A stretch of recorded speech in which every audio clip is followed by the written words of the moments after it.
kula badhe nyuwun senjata pitulung badhe nyuwun dipun ayomi lan dipun ayemi dening Prabu Anom Gatotkaca amargi negari Tunggurana dinten samangke tetekan paramupa didamel geger didamel onar saking kridhanipun Padhe Pancatnyana kaliyan Prabu Bomantara ingkang badhe njajah negari Tunggurana Kiluran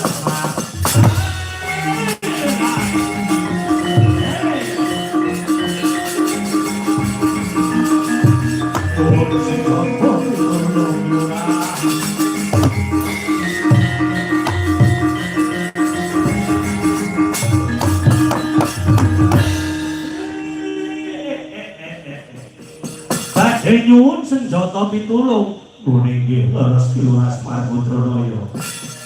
sebabipun negari Tunggurana dinten samangke dipun usik kamardikane badhe dipun jajah kaliyan Prabu Bomantara saking negari Praja Trisna